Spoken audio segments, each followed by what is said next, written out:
el caso específico del descenso en la actividad económica de China, que ya hemos dicho inclusive, algunos podrían considerar que representa una amenaza de deflación, mientras el mundo entero vive una situación inflacionaria que aunque ya desiste, en algún grado todavía persiste.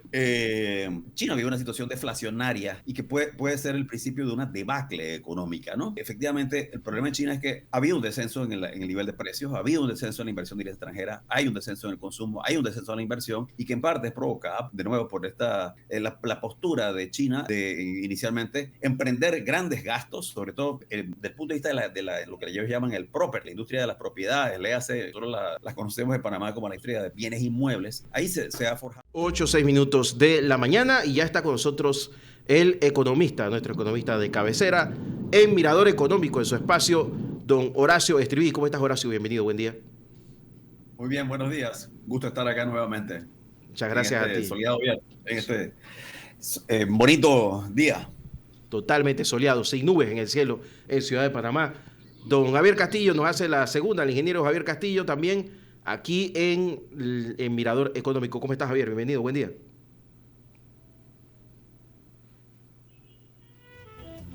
Bueno, se fue don Javier Castillo. Horacio, comencemos entonces de inmediato. Tenemos una agenda para el día de hoy. ¿Cómo no? Sí, claro. Como de costumbre, vamos a empezar por un tema de carácter internacional, de repercusiones mundiales a nivel de la economía, que es el caso específico de China y la coyuntura económica que está viviendo ese país, que básicamente es un enfriamiento marcado de la economía por razones que vamos a explicar, cuyas implicaciones se van a extender no solamente en el corto, sino también en el mediano y largo plazo. Y por último, vamos a enlazar ese tema con algo que es de interés naturalmente para los panameños, que es las repercusiones que eso pueda tener a nivel de la economía mundial y en particular en cuanto a la actividad del transporte y la logística internacional. Para ser más específico, ¿qué impacto podría tener sobre el Canal de Panamá la situación que vive China y en general sobre la industria naviera en nuestro país?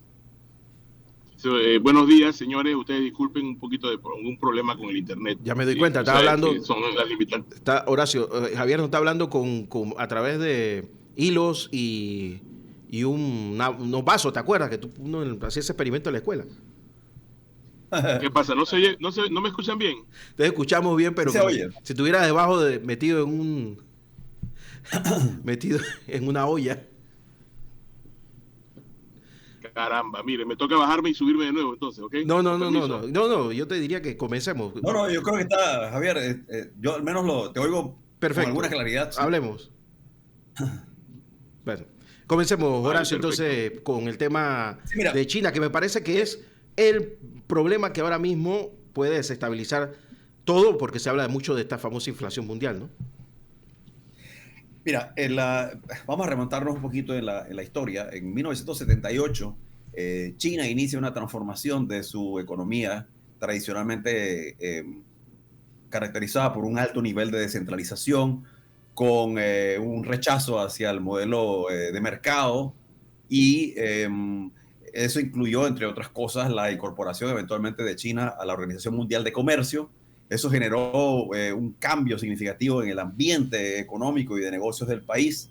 Le dio una fortaleza a China, permitiéndole explotar sus ventajas comparativas, que en este caso tienen que ver sobre todo con una mano de obra relativamente barata. Se inicia un proceso de industrialización liviana. Esto permite, de paso, un sostenido crecimiento que impresiona a muchos, que por años inclusive era de doble dígito. Esto permitió a su vez que China fuera reduciendo de forma sustancial, considerable, agigantada, me atrevo a decir, sus altísimos niveles de pobreza y sus niveles de ingreso. En el 78 el PIB per cápita de los chinos era poco más o menos de $2,000, ¿no? Al cabo de unas cuantas décadas, eso casi aumenta 10 veces y hoy por hoy es casi de $20,000. Ahora bien, ¿qué ocurre en el interín? Bueno, y naturalmente que esto produjo que se trasladaran a China también muchas industrias internacionales, etc. A partir del ascenso de Xi Jinping, el último mandatario, esto empieza a cambiar un poco. y el énfasis empieza a darse más bien inicialmente hacia una economía bastante gobernada por tecnócratas, en donde el Banco Central de China jugaba un papel prominente en cuanto a estimulador de la economía, regulador de los fenómenos monetarios y fiscales, etcétera. Pero con el tiempo, emerge, inclusive durante la crisis del 2008-2009, la crisis de los llamados bonos tóxicos, China se caracterizó por ser el gran motor, el dinamo, por así decirlo, de la economía mundial, y lo logró, entre otras cosas, a través de una política fiscal que consistió básicamente en aumentar el gasto público, en la construcción de carreteras, etcétera. Ahora bien, la emergencia reciente del líder Xi Jinping representa un poco un reverso de esas políticas, en el sentido de que él es una persona que por su naturaleza le da prioridad al aspecto político por encima del tema económico.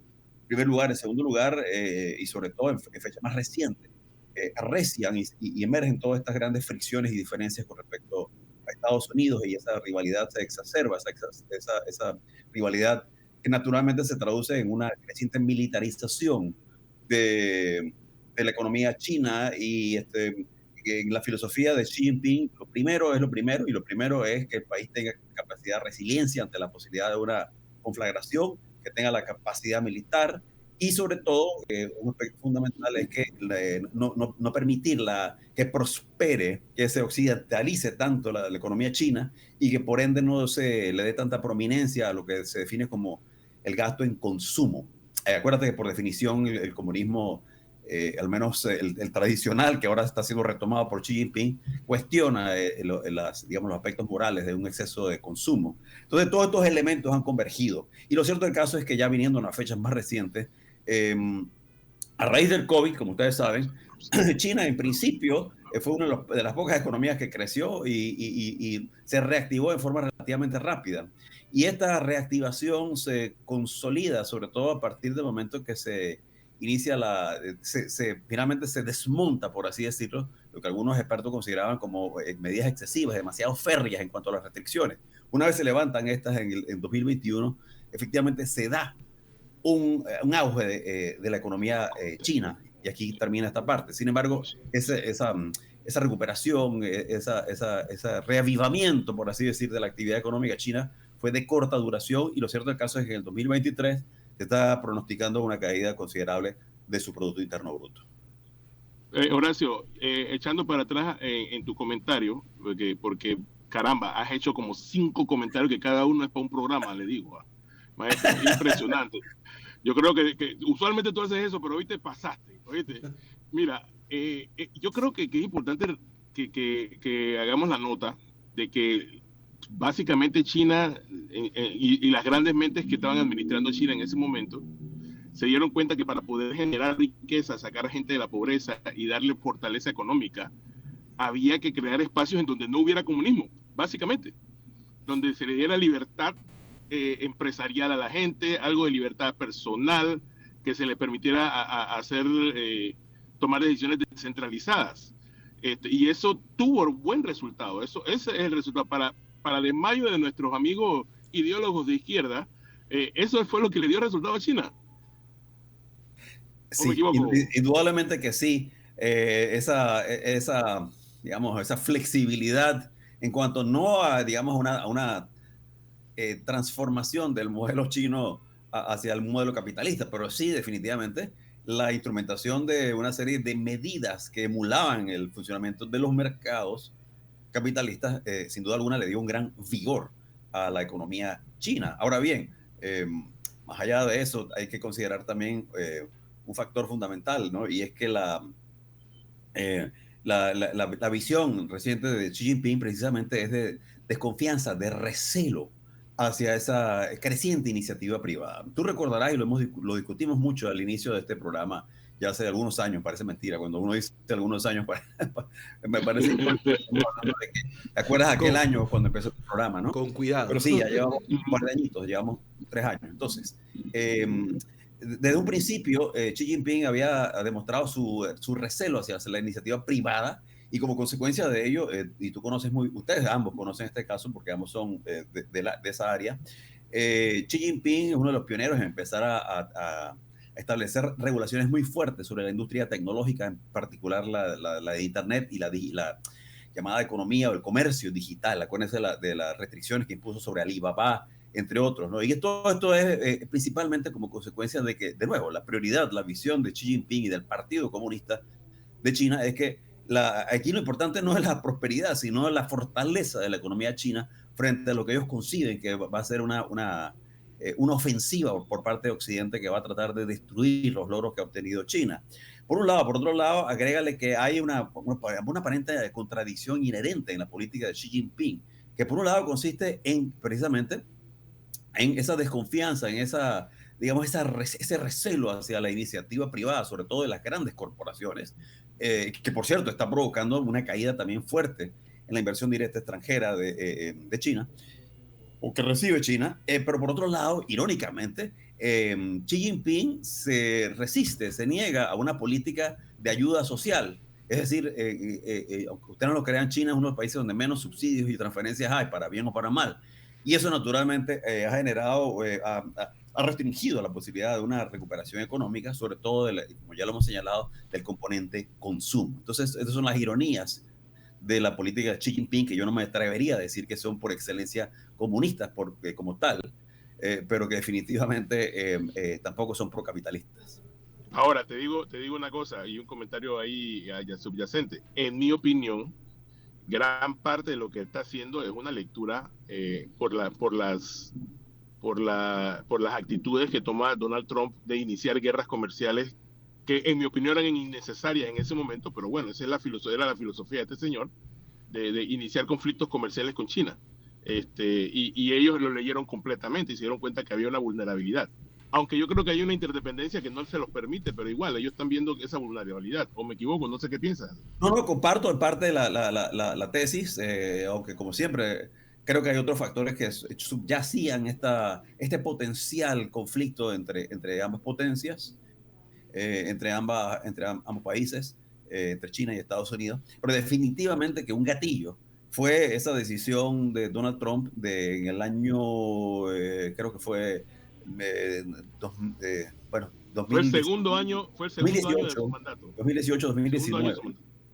En marzo de 2018-2019, consistió en la aplicación de una serie de aranceles a un conjunto de productos de exportación china hacia Estados Unidos. Y uno, dos, a eso agrégale que es una política que de paso Biden ha mantenido y intacta, e inclusive se pliega a la política lo analizamos en este programa muchas veces.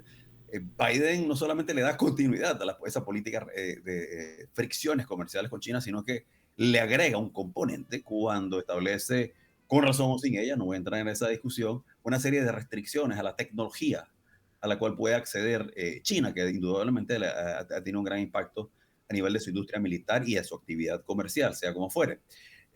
A eso agrégale que en este momento Donald Trump, que más allá de sus avatares y de sus peculiar situación jurídica, política, ha dicho que si él gana la presidencia, él va a aplicar un 10% o sea, la política de restricciones al comercio a nivel mundial van a continuar. Entonces, naturalmente todo esto repercute sobre China y sobre la economía mundial en particular, pero coincido contigo que esto fue uno de los factores detonantes y que naturalmente genera lo que algunos califican como el desacoplamiento económico de China y Estados Unidos, que a la final hay que admitir puede que afecte más a uno o al otro, pero afecta a ambos. Afecta a ambos y afecta a terceros, en este caso la economía global. Naturalmente que la economía global ya resiente y va a seguir resintiendo esta situación de la caída en la economía china, y en la segunda parte del programa vamos a conversar un poco sobre este tema y cómo eso se embona con el canal y con la actividad logística en nuestro país. Oye, Horacio, esta es como la canción, ¿no? Dos elefantes se balanceaban en la tela de una araña, ¿no? Algo así, definitivamente. Sí. Pero bueno, lo cierto... Ahora, ajá. Adelante, Javier. Estamos hablando de dos de las economías más grandes del mundo. ¿Cómo impacta esto, no? Naturalmente tiene un gran impacto, fíjate. Vamos a particularizar. En el caso específico del descenso en la actividad económica de China, que ya hemos dicho inclusive, algunos podrían considerar que representa una amenaza de deflación, mientras el mundo entero vive una situación inflacionaria que aunque ya desiste, en algún grado todavía persiste. Eh, China vive una situación deflacionaria y que puede ser el principio de una debacle económica, ¿no? Ojo, mi análisis en forma alguna estoy augurando que eso va a ocurrir o que es deseable que ocurra un colapso de la economía china. Al contrario, creo que eso sería una situación muy delicada y puedo sustentar el porqué. Más allá de sus implicaciones inmediatas en lo económico, creo que tendría implicaciones inclusive militares. Pero más allá de eso, el hecho es que efectivamente el problema en China es que ha habido un descenso en el nivel de precios, ha habido un descenso en la inversión directa extranjera, hay un descenso en el consumo, hay un descenso en la inversión y que en parte es provocada de nuevo por la postura de China de inicialmente emprender grandes gastos, sobre todo desde el punto de vista de lo que ellos llaman el property, la industria de las propiedades, léase, nosotros las conocemos en Panamá como la industria de bienes inmuebles. Ahí se ha forjado una debacle, un verdadero colapso, ¿no? Del sistema de financiamiento de viviendas, porque grandes empresas efectivamente han financiado grandes cantidades de obras, residencias, etcétera, pero el gobierno chino, en esta política que hemos descrito de Xi Jinping, decidió no apoyar ni intervenir y literalmente ha dejado la industria por su cuenta, ¿no? Entonces, todo esto naturalmente ha provocado el descenso de la economía china y volviendo a tu pregunta, eso lo que a su vez genera es lo siguiente. Por un lado tiene un aspecto positivo, veamos cuál es, ¿no? Que contribuye un poco al descenso de la amenaza que representaba la inflación a nivel mundial, que naturalmente ha sido uno de los grandes desafíos que vivió el mundo y en particular la economía de Estados Unidos, entre otras, durante el año 2021. Y como ustedes saben, ya poniéndonos en un plano paralelo con los otros elementos que hemos venido describiendo, el alza en las tasas de interés en Estados Unidos, el temor de la posibilidad de una situación recesiva como consecuencia de la inflación mundial, etcétera, esos temores se atenúan. Y se atenúa, entre otras cosas, porque, como es sabido, China representa un gran consumidor de materia prima que incluye cobre, nada más el consumo chino, que ustedes no lo crean, las cifras indican, representan casi 2/3 de la producción mundial de cobre. Casi 50% de hierro, y así podemos seguir analizando distintos rubros o materias primas. Naturalmente que la caída, el descenso en la actividad económica va a ayudar a esa estabilización de los precios mundiales. Sin embargo, si te vas a nivel micro por país, naturalmente, que esto podría afectar a algunos países que son exportadores de materia prima, y eso incluye algunos países como Zambia en África, por citar algunos, pero no se limitan a ello. En Sudamérica también hay varios países. Por ejemplo, en el caso específico de Zambia, las exportaciones de Zambia a China representan casi el 20%. En el caso de Chile, 10% de su Producto Interno Bruto. En el caso de Perú, casi 8%. Eso nos da una ilustración. Además de eso, don Javier, veámoslo desde el punto de vista de las exportaciones de bienes hacia China. En ese sentido, y no solamente eso, de bienes, de servicios. En ese sentido, hay países como Alemania en Europa que tienen un gran nexo. Qué curioso, los alemanes hacen bastante negocio con Rusia y con China. Interesante, ¿no? Sea como fuere, el hecho es que Alemania es una de las economías que va a resultar altamente afectadas por esta situación recesiva de la economía china, entre otras cosas por el alto nivel de exportación, no solamente de bienes y servicios, sino de las empresas filiales alemanas que operan en China y que naturalmente se van a ver afectadas por ese descenso en la actividad económica. Así que, particularizando un poco, naturalmente que el impacto que va a tener este descenso tiende a variar dependiendo del nivel de análisis y dependiendo del nivel de país. O sea, estamos hablando de gente que importa materia prima y comida, me imagino, también. Efectivamente. La exportación de alimentos hacia China también es un elemento importante. Incluye materias primas, incluye alimentos, entre otros factores, ¿no? Pero, sin o sea, duda, que una China más débil significa que hay menos exportaciones hacia China, lo cual le va a pegar al resto del mundo también. Es correcto. Ahora bien, como sé que estamos ya contra el tiempo y vamos a pasar pronto al tema de Panamá y el canal y la actividad logística y sus implicaciones con este tema de la economía mundial, me gustaría terminar dejando una reflexión y es la siguiente, ¿no? Para aquellos que no gustan de China, no gustan del comunismo, etcétera, y que probablemente sentirán un calorcito de alegría con este tema, déjenme decir lo siguiente: no subestimemos las consecuencias que esto pueda tener. Aquí hay dos grandes escenarios. Un escenario consiste en que Xi Jinping da vuelta atrás, da reverso y se da cuenta que es importante que restituya algunas medidas de mercado, que nuevamente restituya algunas acciones que permitan recuperar un poco la credibilidad y la confianza y atraer nuevamente a la inversión directa extranjera, ayudar a reactivar el consumo cambiar su política de austeridad e invertir un poco más en la economía, en el desarrollo de, por ejemplo, de inversión en infraestructura, en carreteras, en la llamada economía verde, etcétera. La otra opción, y esto contribuye un poco a revertir esta tendencia descendiente de la economía china. El otro escenario, menos optimista, es que esta situación continúa y se va produciendo un debilitamiento de la economía china, que naturalmente tiene consecuencias ya descritas anteriormente, va a impactar los niveles de recuperación de la economía mundial en los años subsiguientes, pero creo que es mucho más importante y más delicado que eso. Podría constituir, digamos, el pasadizo o la antesala o el preámbulo o el prefacio de lo que va a ser una creciente militarización de la economía china. ¿A qué me refiero? O de la sociedad china. Hemos visto que un país no necesita ser ni muy rico ni muy avanzado tecnológicamente para poder crear una perturbación militar.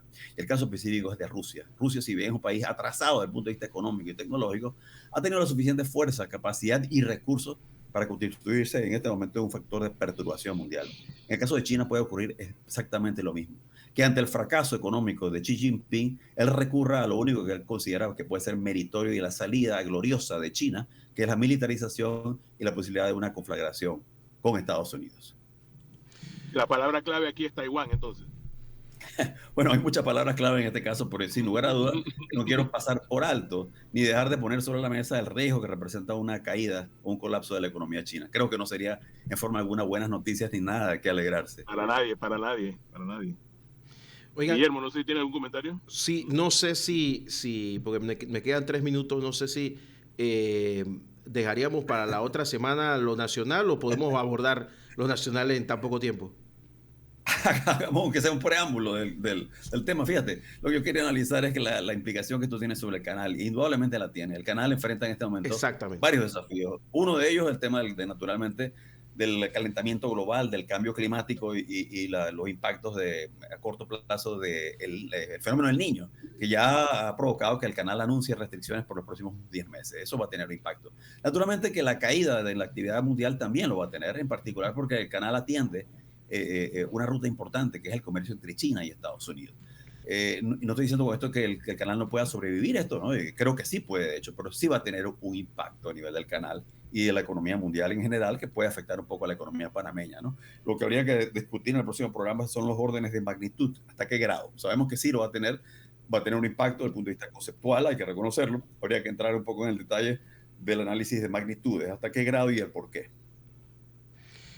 Excelente, Horacio, excelente. Bueno, vamos a darle seguimiento a ese tema porque todavía está como hay una gran explosión en cuanto a los medios de comunicación, pues haciendo el peor análisis y las peores conclusiones sobre lo que está pasando con el canal de Panamá y pues están como vaticinando un cataclismo económico para fin de año por las restricciones del calado del canal de Panamá, lo cual me parece increíblemente exagerado. No sé si tú opinas diferente. Totalmente. Es proporcionado y no es la primera vez que nos enfrentamos a este tipo de exageraciones, ¿no? Increíble. Horacio Estriví, gracias por estar con nosotros a esta hora de la mañana. Muchas gracias a ustedes por la oportunidad. Era Horacio Estriví con Mirador Económico, como todos los viernes a las 8:05 de la mañana, y la colaboración del ingeniero Javier Castillo. Javier, muchas gracias por estar con nosotros. Siempre un placer. Saludos, Horacio. Saludos, Guillermo. Hasta luego. Nos vemos la próxima semana. Dios mediante. Vamos a la pausa, don Diego, y regresamos con más aquí en la mañana en Compu Radio Anco.